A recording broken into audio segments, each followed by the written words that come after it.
जय श्री राधे। आप सभी का एक बार फिर से स्वागत है मेरे चैनल मेरे नील में। भगवान बृहस्पति देव की पूजा अर्चना के लिए बृहस्पतिवार का व्रत करना चाहिए और बृहस्पतिवार की कथा का श्रवण करना चाहिए। बृहस्पतिवार का व्रत करने और कथा सुनने से स्त्री पुरुषों की सभी मनोकामनाएं पूर्ण होती हैं।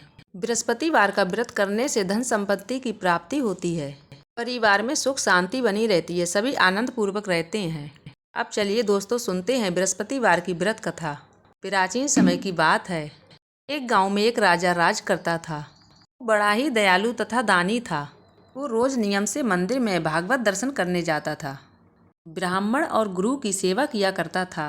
उसके द्वार से कोई भी याचक निराश होकर नहीं लौटता था। वो प्रत्येक एक गुरुवार को व्रत रखता था एवं पूजन करता था। हर दिन गरीबों की सहायता करता था। परंतु ये सब बातें उसकी रानी को अच्छी नहीं लगती थी। वह ना तो व्रत करती थी, ना किसी को एक पैसा दान में देती थी। वह राजा को भी ऐसा करने से मना किया करती थी। समय की बात थी जब राजा शिकार खेलने वन में चले गए थे। घर पे रानी और दासी ही थी। उसी समय पर देव बृहस्पति गुरु साधु का रूप धारण करके भिक्षा मांगने राजा के द्वार पर आए। साधु ने रानी से भिक्षा मांगी तो वह कहने लगी, है साधु महाराज, मैं इस दान और पुण्य से तंग आ चुकी हूँ। इस कार्य के लिए मेरे पति देव ही काफ़ी हैं। आप ऐसी कृपा करें कि सारा धन नष्ट हो जाए तथा मैं आराम से रह सकूं। पर साधु बृहस्पति देव ने कहा, ए देवी, तुम बड़ी विचित्र हो। संतान और धन से कोई दुखी नहीं होता है। इसको तो सभी चाहते हैं। पापी भी धन और पुत्र की इच्छा रखता है। अगर तुम्हारे पास धन अधिक है तो भूखे लोगों को भोजन कराओ, प्याऊ लगाओ, ब्राह्मणों को दान दो, गौशालाएं बनवाओ, कुएं, बाग, बगीचे, तालाब आदि का निर्माण कराओ तथा निर्धनों की कुंवारी कन्याओं का विवाह कराओ। साथ ही यज्ञ आदि करो। इस प्रकार के कर्मों से आपके कुल का और आपका नाम त्रिलोक में साक्षात होगा और आपको स्वर्ग की प्राप्ति होगी। लेकिन रानी साधु की इन बातों से खुश नहीं हुई। उसने कहा, ए साधु महाराज, मुझे ऐसे धन की आवश्यकता नहीं है जिसको मैं अन्य लोगों में बांट दूं, जिसको रखने और संभालने में ही मेरा सारा समय नष्ट हो जाए। फिर साधु ने कहा, ए देवी, यदि तुम्हारी ऐसी ही इच्छा है तो जैसा मैं तुम्हें बताता हूँ तो बिल्कुल वैसा ही करना। बृहस्पतिवार के दिन घर को गोबर से लीपना, अपने बालों को पीली मिट्टी से धोना, बालों को धोते समय स्नान करना, राजा से कहना वो हजामत करवाएं, भोजन में मांस मंद्रा खाएं, कपड़े धोबी के यहाँ धुल्ले देना। इस प्रकार से 7 बृहस्पतिवार करने से तुम्हारा धन नष्ट हो जाएगा। यही कहकर साधु महाराज बृहस्पति देव अंतर ध्यान हो गए। फिर रानी ने साधु के कहने पर 7 बृहस्पतिवार करने का नियम बना लिया। साधु महाराज के बताए हुए कार्य को करने से सिर्फ 3 बृहस्पतिवार बीते कि उसकी पूरी धन संपत्ति नष्ट हो गई। भोजन के लिए दोनों समय परिवार तरसने लगा तथा सांसारी भोगों से भी दुखी रहने लगा। तभी राजा रानी से कहने लगा कि हे रानी, तुम यहीं रहो, मैं दूसरे देश को जाता हूँ, क्योंकि यहाँ पे मुझे सभी मनुष्य जानते हैं, इसीलिए मैं यहाँ पे कोई काम नहीं कर सकता। मैं अब परदेश जा रहा हूँ, वहाँ पर मैं कोई काम धंधा करूँगा, शायद हमारे भाग्य बदल जाएं। ऐसा कहकर राजा परदेश चला गया। वह वहाँ जंगल से लकड़ी काट कर लाता और शहर में लाकर बेचता। इसी तरह जीवन बिताने लगा।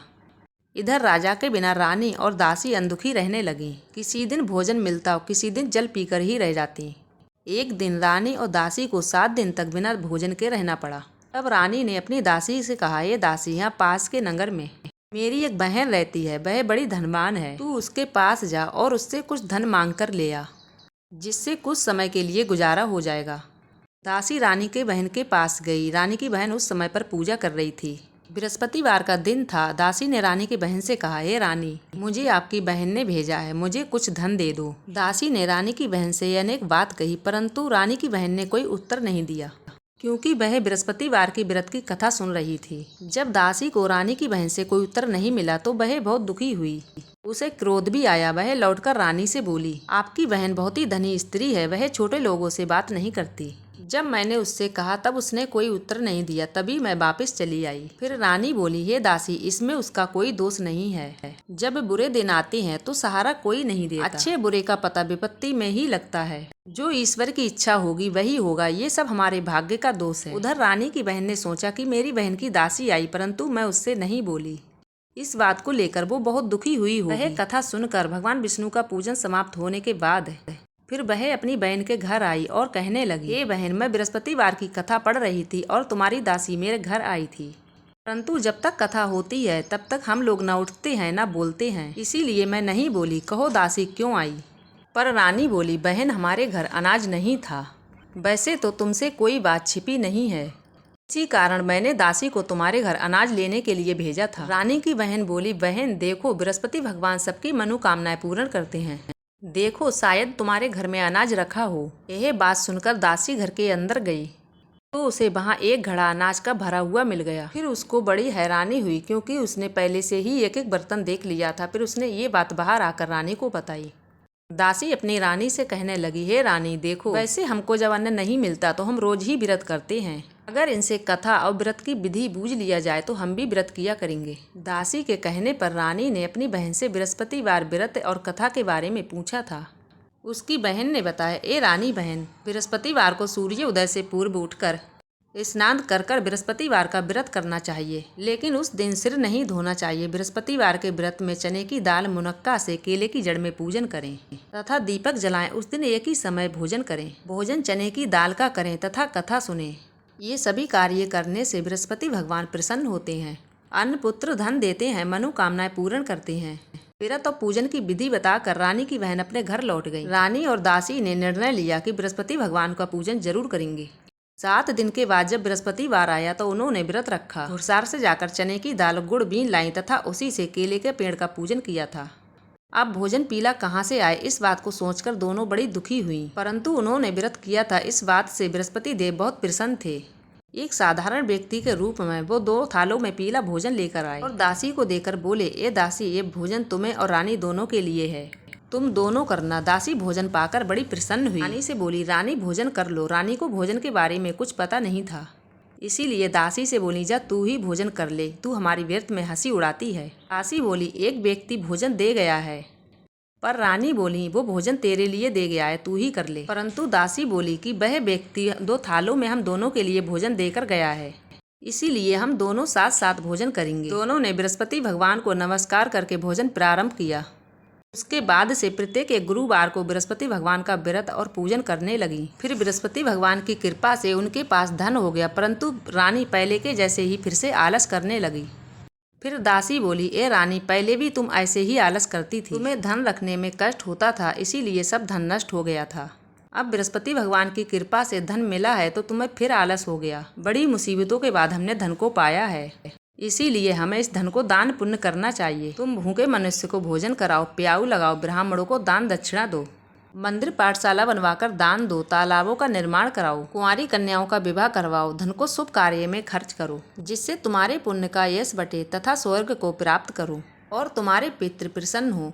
दासी की बात मानकर रानी ने ये सभी कार्य शुरू करे, जिससे उनका काफी यश फैलने लगा। एक दिन रानी और दासी विचार करने लगे कि न जाने राजा किस दिशा में होंगे, उनकी कोई खोज खबर नहीं है। गुरु भगवान से उनने प्रार्थना करी और भगवान ने रात्रि में राजा से सपने में कहा कि हे राजा, उठ, तेरी रानी तुझे याद कर रही है, अब अपने देश को लौट जा। राजा प्रातः काल उठकर जंगल से लकड़ी काटने के लिए जंगल की ओर चल पड़ा। जंगल की ओर चलते सोचने लगा कि रानी की गलती से उसे कितने दुख भोगने पड़े। राजपाट छोड़कर उसे जंगल में रहना पड़ा।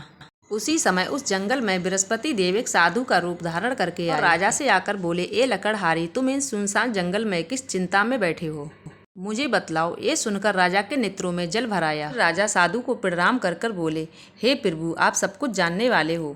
तभी राजा ने साधु को अपनी संपूर्ण कहानी सुना दी। महात्मा दयालु होते हैं। वे राजा से बोले, हे राजा, तुम्हारी पत्नी ने बृहस्पति देव के प्रति का अपराध किया था, इसी कारण तुम्हारी ये दिशा हुई है, परंतु अब तुम बिल्कुल भी चिंता मत करो, भगवान तुम्हें पहले से भी अधिक धन देंगे।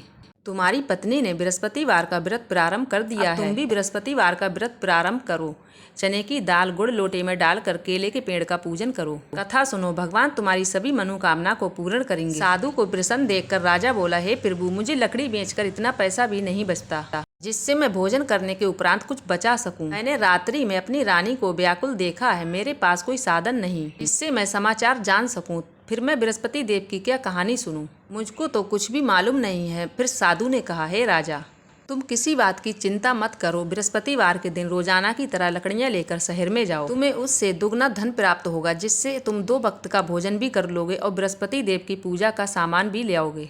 इसके बाद राजा ने साधु के कहे अनुसार बृहस्पति देव का व्रत किया और राजा अपनी पत्नी के पास लौट गए और खुशी खुशी अपना जीवन बिताने लगे। फिर एक बार प्रेम से बोल दो जय श्री हरि।